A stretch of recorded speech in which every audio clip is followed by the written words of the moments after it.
Hi అండి. నా పేరు శ్యామ్. మేము మష్రూమ్ ఫార్మింగ్ చేస్తుంటాం. అయితే ఈ మష్రూమ్ ఫార్మింగ్‌లో ముఖ్యంగా తెలుసుకోవాల్సిన ఒక 7 విషయాల గురించి ఈరోజు నేను మీకు చెప్పడానికి వచ్చాను. ఆ 7 విషయాలు ఏంటి? ఎలా ఉంటాయని చెప్తాను ఈరోజు మీకు. అయితే ఈ 7 పాయింట్‌లో మొదటి పాయింట్ ఏంటంటే మష్రూమ్ ఫార్మింగ్ ఏమీ అంత ఈజీ కాదు. ఏదో బెడ్స్ వేసేస్తే వచ్చేస్తాయి అనుకోవడం టోటల్‌గా రాంగ్ థింకింగ్. ఈ మష్రూమ్ ఫార్మింగ్‌లో మెయిన్‌లీ ఉండాల్సింది టైం ఇవ్వగలగాలి. టైంతో పాటు డిసిప్లిన్ కూడా ఉండాలి. డైలీ రొటీన్ ఉండాలి. కొంచెం తేడా వచ్చినా సరే ఈల్డ్‌లో ఇంపాక్ట్ వచ్చేస్తది. ఇక సెకండ్ పాయింట్ ఏంటంటే మనకి సీజనల్ నాలెడ్జ్ ఉండాలి. అంటే ఏంటంటే ఇప్పుడు టెంపరేచర్స్ సీజన్ వారీగా అప్స్ అండ్ డౌన్స్ అవుతుంటాయి. టెంపరేచర్ పెరుగుతుంటది, తగ్గుతుంటది. అలాగే హ్యూమిడిటీ కూడా పెరుగుతుంటది, తగ్గుతుంటది. కాబట్టి మనకి సీజనల్ నాలెడ్జ్ అనేది కంపల్సరీ. మనకి వర్షాకాలంలో ఏ టెంపరేచర్స్ ఉంటాయి, వింటర్‌లో ఏ టెంపరేచర్స్ ఉంటాయి, అలాగే సమ్మర్‌లో ఏ టెంపరేచర్స్ ఉంటాయి.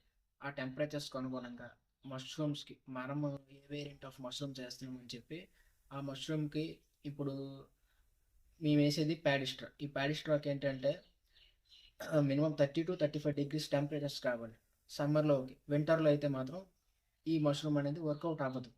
దానికి అనుగుణంగా మనము హీటర్స్ పెట్టి మేనేజ్ చేయాలి. లేకపోతే ఈ 2 మంత్స్ అనేది వింటర్‌లో 2 మంత్స్ అనేది వర్క్ ఆపాలి. సో, మేము అందుకోసం అని చెప్పి ఈ 2 మంత్స్ వర్క్ మాది ఆపేసాం. ఈ నెక్స్ట్ రాబోతున్న ఫిబ్రవరి నుంచి వర్క్ రన్ అవుతది.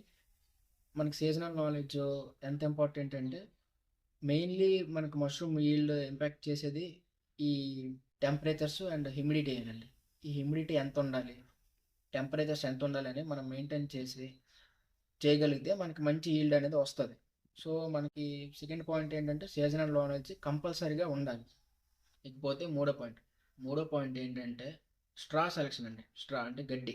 గడ్డి మనం ఎలాంటి గడ్డి సెలెక్ట్ చేసుకున్నామనే దానిపైన 50% సక్సెస్ రేట్ ఉంటదండి. అంటే మనం బాగా ఓల్డ్‌గా ఉన్న గడ్డిని ఎంచుకున్నా, ఫంగస్ స్మెల్ ఏదైనా బ్యాడ్ స్మెల్ వచ్చిన గడ్డిని తీసుకున్నా సరే, మనకి ఈల్డ్ అనేది రాదు. కంపల్సరీగా మష్రూమ్స్ రావండి. మనం స్ట్రా సెలక్షన్ కూడా పర్ఫెక్ట్‌గా చేయగలగాలి.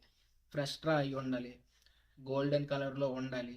మంచి స్ట్రాని ఎంచుకోగలగాలి. సో, మనకి స్ట్రా కూడా ఒక మెయిన్ పాయింట్ అండి. స్ట్రా ఖచ్చితంగా 50% రోల్‌ని యాక్ట్ చేస్తదండి. మనము స్ట్రా అనేది సెలెక్ట్ చేసుకునేటప్పుడే మంచి స్ట్రాని సెలెక్ట్ చేసుకోవాలి. నాలుగో పాయింట్ ఏంటంటే హ్యూమిడిటీ అండ్ టెంపరేచర్స్. మనకి మష్రూమ్ ఫార్మింగ్‌లో humidity and temperatures major role play చేస్తాయండి. హ్యూమిడిటీ, టెంపరేచర్స్ అండ్ ఎయిర్ అండి. ఇవన్నీ కరెక్ట్‌గా ఉంటేనే మనకి స్పాన్ అనేది బాగా రన్ అవుతది. లేకపోతే మనకి క్రాప్ ఫెయిల్ అయిపోద్దండి. హ్యూమిడిటీ, టెంపరేచర్ మనం పర్ఫెక్ట్‌గా మెయింటైన్ చేయాలి. మనం ఆ 2 కరెక్ట్‌గా మెయింటైన్ చేయలేకపోతే క్రాప్ అనేది ఫెయిల్ అయిపోద్ది. ఇక్కడ ఏంటంటే మెయిన్ పాయింట్ ఫార్మ్ యొక్క ఎక్విప్‌మెంట్ కంటేను ఎన్విరాన్మెంట్ అనేది మోస్ట్ ఇంపార్టెంట్ అండి. సో, మనం హ్యూమిడిటీ అండ్ టెంపరేచర్స్‌ని కూడా కరెక్ట్‌గా మెయింటైన్ చేయాలండి. ఇది ఫోర్త్ పాయింట్. ఇంకా ఐదో పాయింట్ అండి. ఐదో పాయింట్ ఏంటంటే డైలీ రొటీన్. డైలీ రొటీన్ ఏంటంటే వాటర్ ఫాగింగ్ చేయాలి, వాటర్ స్ప్రే చేయాలి. బెడ్స్ పైన మాయిశ్చర్ తగ్గితే మనం తగినట్టు యాక్షన్ తీసుకోవాలి. ఇంకా డైలీ చెక్ చేస్తూ ఉండాలండి. చెకింగ్ ఎందుకు అంటే మనకి మష్రూమ్ ఫార్మింగ్ మోల్డ్స్ అనేవి వస్తాయి. Green mould, black mould. ఈ 2 మోల్డ్స్‌ని మనము కంట్రోల్ చేయాలండి. ఏదైనా గ్రీన్ మోల్డ్ గానీ, బ్లాక్ మోల్డ్ గానీ వస్తే మనము చెక్ చేసి దానికి తగినట్టు యాక్షన్స్ తీసుకోవాలండి. సో, మనకి డైలీ రొటీన్ అనేది ఉండాలి. లేదు రేపు చూసుకుందాంలే అనే నెగ్లిజెన్సీ మాత్రం అస్సలు ఉండకూడదండి మష్రూమ్ ఫార్మింగ్‌లో. అలా ఉంటే మాత్రం క్రాప్ అనేది ఫెయిల్ అయిపోద్ది. పార్ట్ టైమ్‌గా అంటే కుదరదు. మనము డైలీ చెక్ చేస్తూనే ఉండాలి. డైలీ దానికి సరిపడా యాక్షన్స్ అనేది మనం ఖచ్చితంగా తీసుకుంటేనే మనకి మష్రూమ్ ఫార్మింగ్ అనేది ఎక్కువగా విన్ అయ్యే ఛాన్స్ ఉంటదండి. ఇంకా ఆరో పాయింట్ అండి. ఆరో పాయింట్ ఏంటంటే యూట్యూబ్‌లో చూసి బ్లైండ్‌గా కాపీ చేయకూడదండి. యూట్యూబ్‌లో చూసి అలా బ్లైండ్‌గా కాపీ చేస్తే అన్ని ఏరియాస్‌లోనూ కూడా అలా వర్కౌట్ అవ్వదు. ఎందుకంటే ప్రతి ఏరియాకి కూడా డిఫరెంట్ టెంపరేచర్స్ ఉంటాయి. డిఫరెంట్ క్లైమేట్స్ కూడా ఉంటాయి. కాబట్టి అన్ని దగ్గరలో అలా వర్కౌట్ అవ్వదు. ఏదో ఒక ఫార్మ్ సక్సెస్ అయిందని చెప్పి మనము సేమ్ మెథడ్‌ని ఫాలో అయితే మాత్రం ఫెయిల్ అయ్యే ఛాన్సెసే ఉంటాయండి.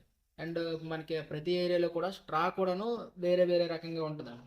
మా మన ఏరియాలో ఒకలా ఉంటది స్ట్రా, ఇంకొక ఏరియాలో ఇంకోలా ఉంటది స్ట్రా కాబట్టి మనము యూట్యూబ్‌లో చూసి బ్లైండ్‌గా ఫాలో అవ్వద్దండి.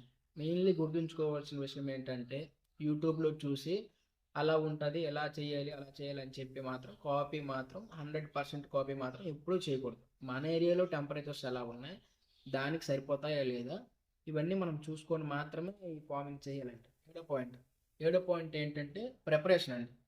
మొదటగానే మనం మష్రూమ్ ఫార్మింగ్ చేయాలంటే ముందుగానే ప్రిపరేషన్ చేసి పెట్టుకోవాలి. ఏంటి ప్రిపరేషన్ అంటే స్ట్రా గడ్డిని మనం ముందుగానే తెచ్చి పెట్టుకోవాలి. తర్వాత వాటర్ రిసోర్స్ని ముందుగానే పెట్టుకోవాలి. ఇంకోటి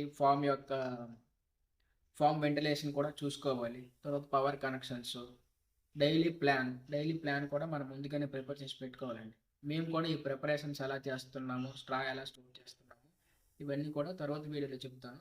అప్పటి వరకు వీడియో నచ్చినట్టయితే షేర్ చేయండి.